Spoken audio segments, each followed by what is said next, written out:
यशस्वी प्रधानमंत्री, तेजस्वी तपस्वी प्रधानमंत्री जी को इन लाइनों के साथ कि आप गुजरो जिन राहों से वो राहें हो गुलजार, आप देखो जिन सपनों को वो सपने हो साकार, आप चाहो जिन मंजिल को वो मंजिल हो आसान, आपको जीवन में मिले हरदम सुख समृद्धि और सम्मान, खुशियों का भंडार।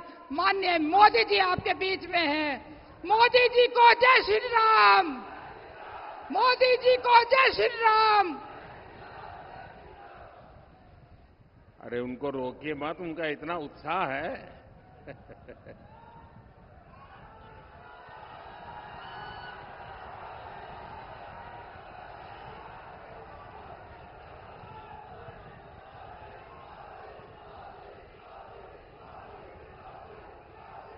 आप लोग थक जाए उसके बाद मुझे कहना, फिर मैं शुरू करूंगा।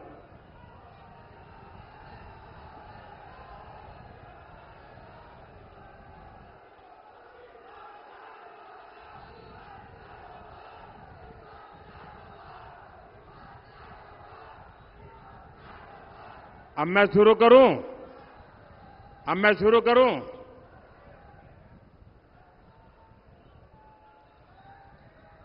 हर सिद्ध माता की, हर सिद्ध माता की,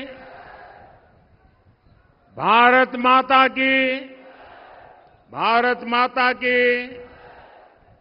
आज सागर की धरती पर जन समर्थन का सागर उमड़ा है।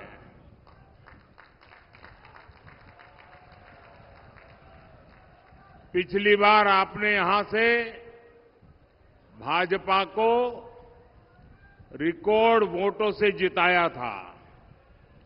साहब, मैंने आपका चित्र देख लिया, आप बैठ जाएंगे तो अच्छा होगा, ताकि पीछे लोगों को रोक रहे हैं आप। नहीं, आप अपने पास ही रखिए, यहां कार्यालय में दे देना, कार्यालय में दे देना। पिछले बार आपने रिकॉर्ड वोटों से जिताया था। सागर ने फिर मन बना लिया है। फिर एक बार,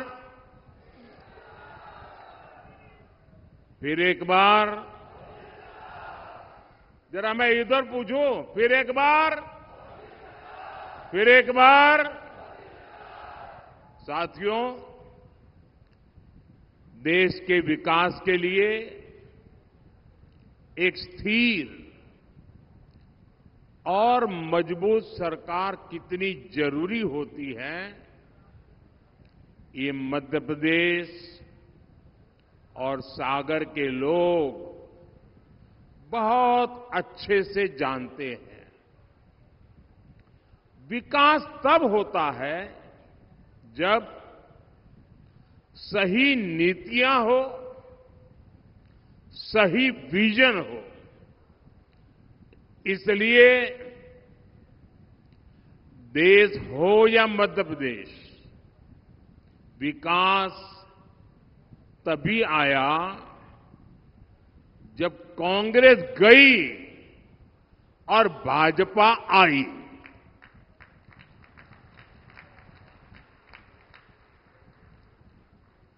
कांग्रेस के समय में एमपी की पहचान बीमारू राज्य की थी। आज वही मध्य प्रदेश बीजेपी सरकार में विकास की नई ऊंचाइयां छू रहा है।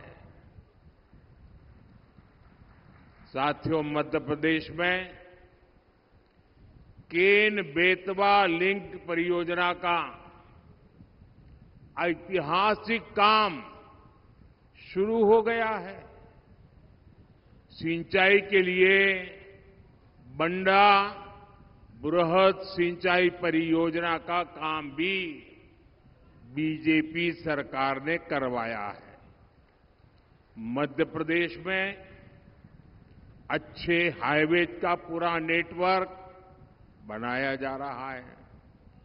नर्मदा प्रगति पथ और विंध्य प्रगति पंथ हो, मालवा निमाड़ प्रगति पथ और मध्य भारत प्रगति पथ हो, बुंदेलखंड प्रगति पथ और अटल प्रगति पथ हो, एक्सप्रेस वे अब नए मध्य प्रदेश की पहचान बन रहा है।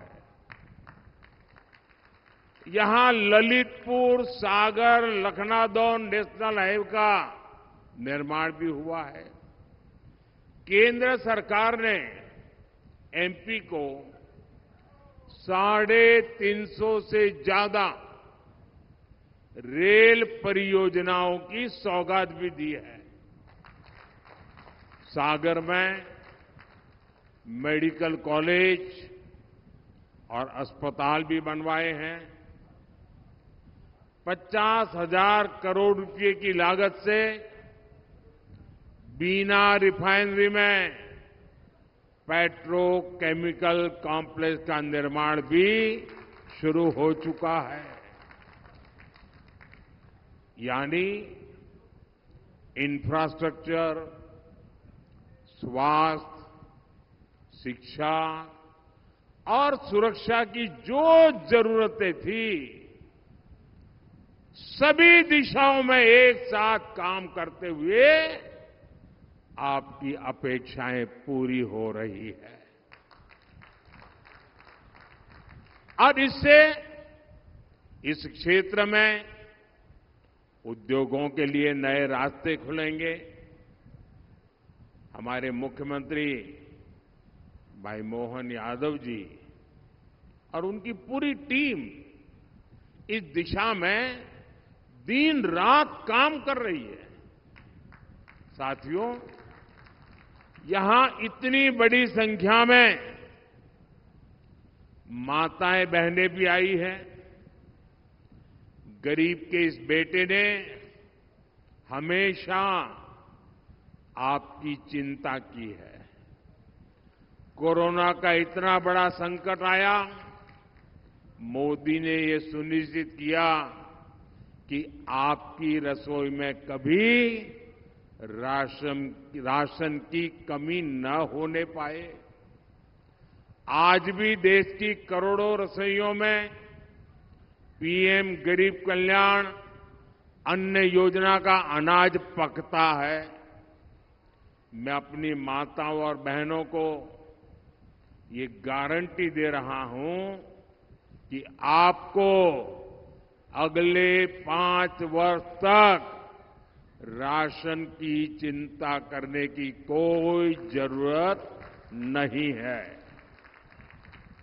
माताओं बहनों की तकलीफ को दूर करने के लिए ही हम गैस, बिजली, पानी, टॉयलेट्स जैसी सुविधाएं हर घर तक पहुंचाने में जुटे हैं।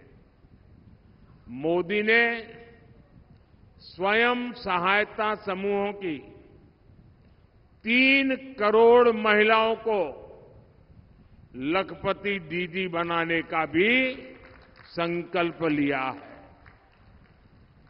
और ये गारंटी भी मैं पूरी करके दिखाऊंगा। साथियों, आज कांग्रेस की एक ऐसी सच्चाई देश के सामने आई है जिसे सुनकर हर देशवासी सन्न हो गया है।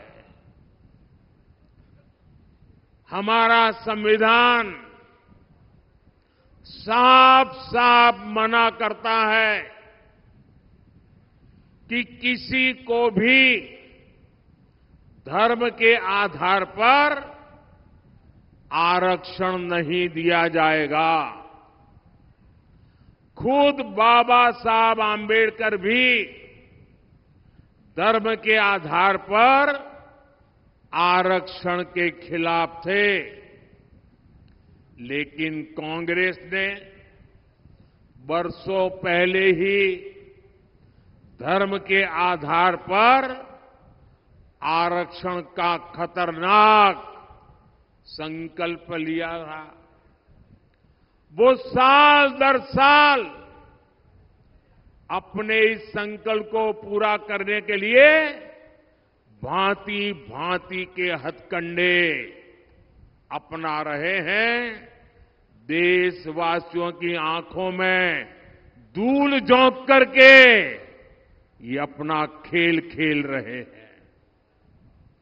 2004 में कांग्रेस ने आंध्र प्रदेश में धर्म के आधार पर आरक्षण दिया और बाबा साहब आंबेडकर की पीठ में छुरा भोंका था।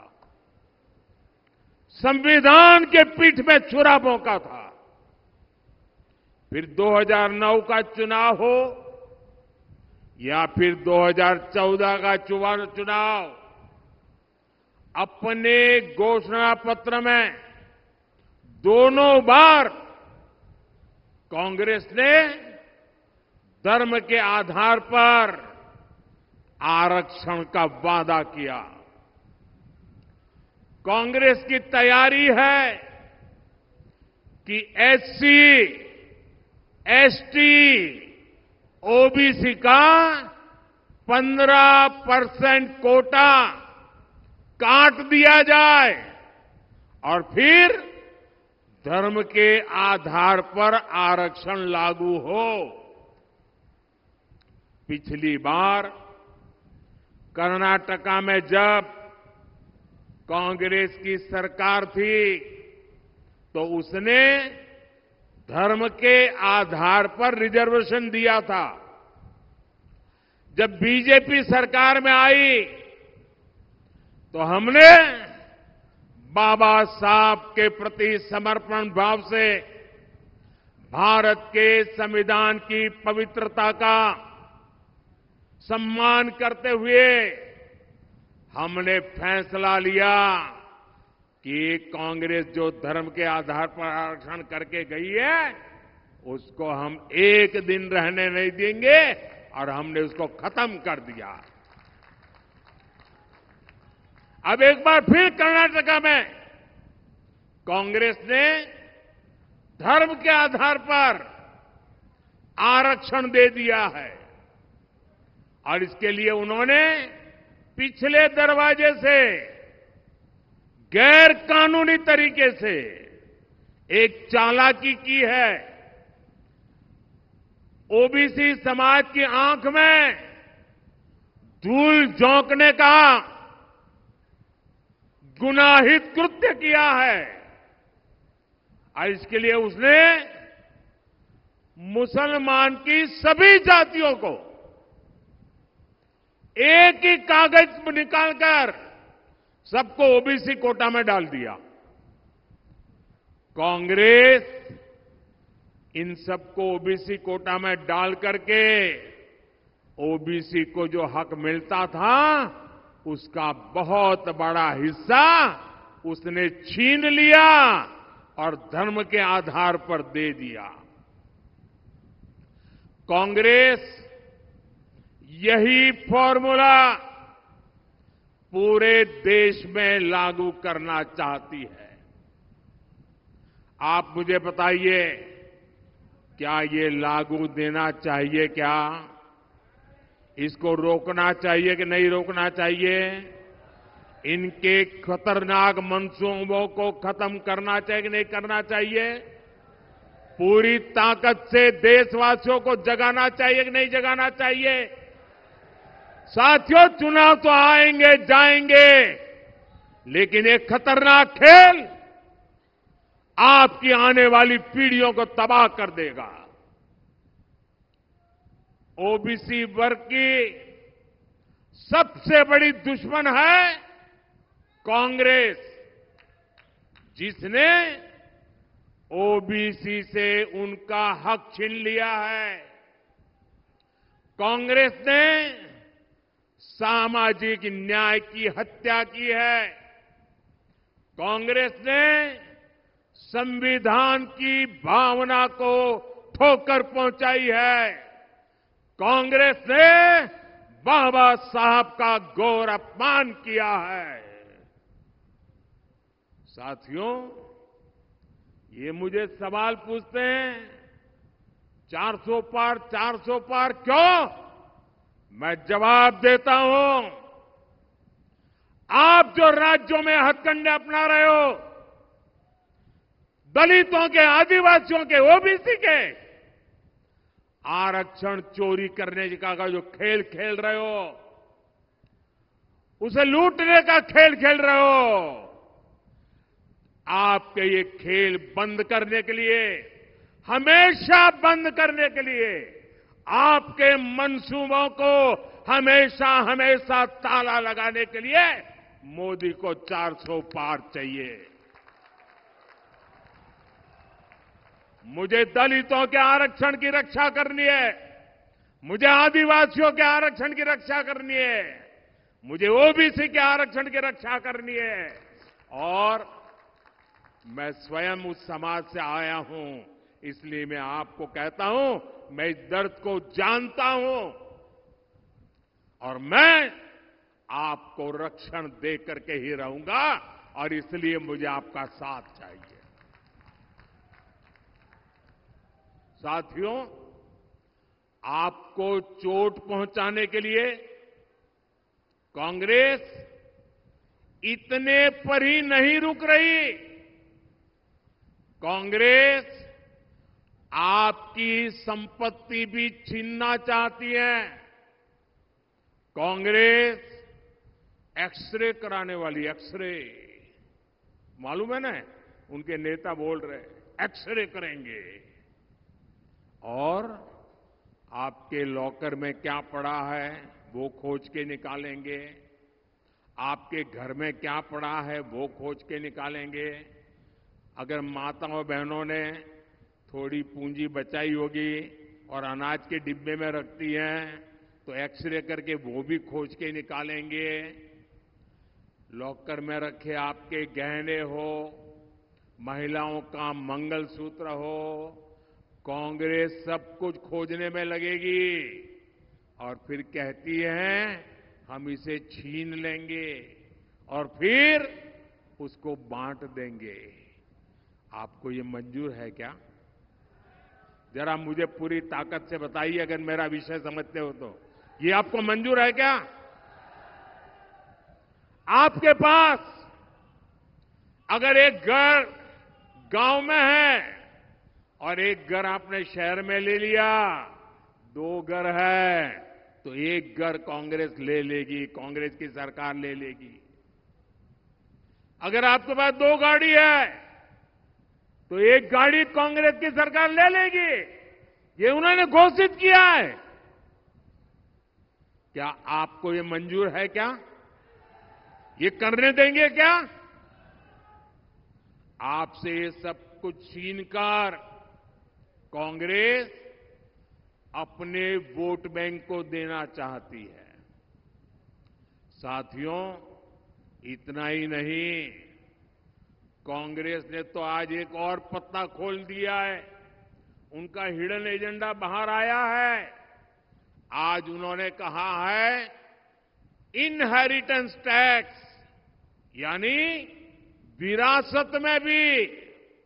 अब आप देखिए, हमारे देश में तो दादा दादी नाना नानी भी कुछ बचा के रखते हैं, खुद कभी उसका खर्चा नहीं करते। क्यों? उनके मन में रहता है पोता पोती बड़े होंगे ना, उनकी शादी में काम आएगा, नाती बड़ा होगा तो उसके काम आएगा। वो संपत्ति को बचाते हैं, अनाप शनाप खर्चा मौज मजा में नहीं करते हैं। बड़ी मेहनत करके, मुसीबतों को झेल करके जो संपत्ति आपने बचाई है ना, आपने पूर्वजों ने जो संपत्ति बचाई है, जो आपको मिली है, अब ये कांग्रेस कहती है कि आप अपने संतानों को वो संपत्ति नहीं दे सकते।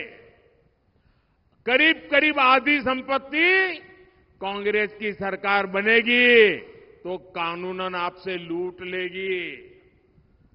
जो संपत्ति आप अपने बच्चों को देना चाहते हैं, उस पर भी कांग्रेस टैक्स लगा करके लूट लेगी।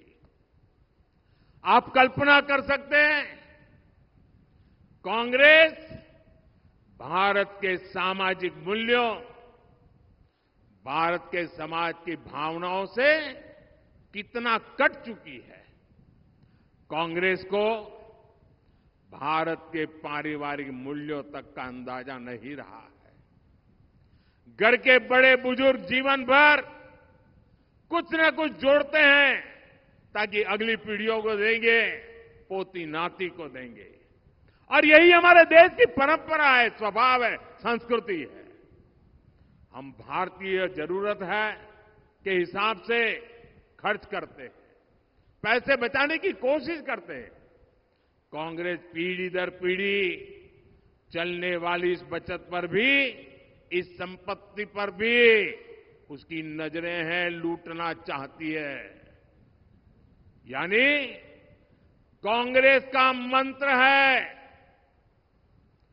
कांग्रेस का मंत्र है, ये याद रखना, घर घर पहुंचाना।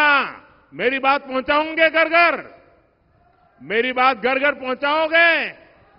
कांग्रेस का मंत्र है, कांग्रेस की लूट, जिंदगी के साथ भी लूट और जिंदगी के बाद भी लूट। साथियों, कांग्रेस को देश के संविधान से नफरत है, इनको भारत की पहचान से नफरत है। इसलिए ये हर उस प्रोजेक्ट पर काम कर रहे हैं जिससे देश कमजोर हो, देश की साख कमजोर हो। ये लोग समाज को आपस में लड़वाने के लिए नए नए पैंतरे लेकर आते हैं। हमारी आस्था ने हमें सदियों से एकजुट रखा है। कांग्रेस पार्टी उस आस्था पर हमले करती है। अयोध्या में प्रभु राम का राम मंदिर प्राण प्रतिष्ठा के समय कांग्रेस ने क्या किया, पूरे देश ने देखा। आपको याद है ना? याद है ना? भगवान राम को काल्पनिक बताने वाली कांग्रेस ने राम मंदिर के प्राण प्रतिष्ठा के निमंत्रण को ठुकरा दिया, ठुकरा दिया। क्या ऐसी कांग्रेस को ठुकराना चाहिए कि नहीं ठुकराना चाहिए? जिसने राम मंदिर की प्राण प्रतिष्ठा को ठुकरा दिया, ऐसी कांग्रेस को ठुकरा देना चाहिए कि नहीं ठुकरा देना चाहिए? आपने इनकी भाषा सुनी है? भाइयों बहनों, इनका विरोध केवल अयोध्या, राम और राम मंदिर तक नहीं है। इन्हें मंदिर और मंदिर जाने वालों से भी दिक्कत है। पिछले साल ही मैंने यहां सागर में संत रविदास जी का भव्य मंदिर का शिलान्यास किया था। तब भी कांग्रेस के नेताओं ने कहा था कि रविदास मंदिर बनाने से अच्छा था कि यहां कुछ और बन जाता। इतनी नफरत है इनको। कांग्रेस को एक महान दलित संत का मंदिर भी बर्दाश्त नहीं होता।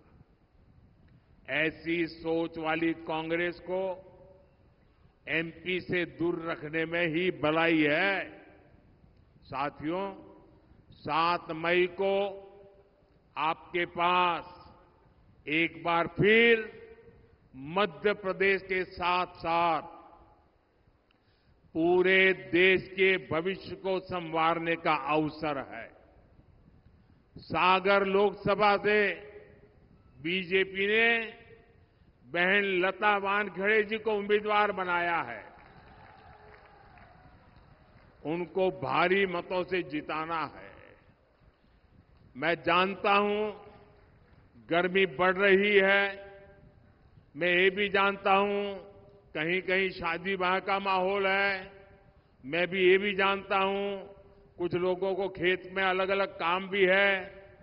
लेकिन मेरा आपसे अनुरोध है, कितना ही काम न क्यों न हो, लेकिन देश के लिए कुछ समय देना चाहिए कि नहीं देना चाहिए? देना चाहिए कि नहीं देना चाहिए? हमें अपना वोट देना चाहिए कि नहीं देना चाहिए? हमने अपने अधिकार का उपयोग करना चाहिए कि नहीं करना चाहिए? राष्ट्र निर्माण के इतने बड़े यज्ञ में हर किसी का योगदान होना चाहिए और इसलिए भारी मतदान होना चाहिए। आप मतदान करवाएंगे, घर घर जाएंगे, मतदान के रिकॉर्ड तोड़ेंगे, पोलिंग बूथ जीतेंगे। आप अपने वोट के साथ साथ जो अपनों के वोट है ना, उसको भी पोलिंग स्टेशन तक ले जाइए। करेंगे?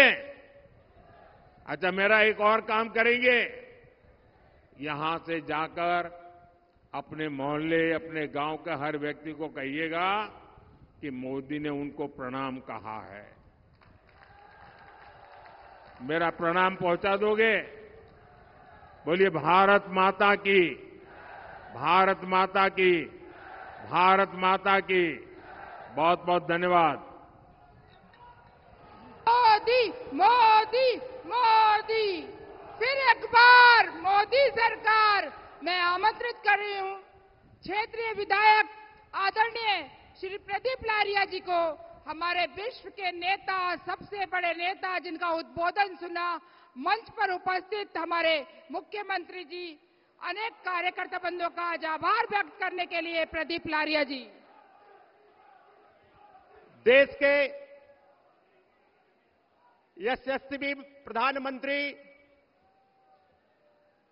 और भारत के ही नहीं, पूरे विश्व के वैश्विक नेता नरेंद्र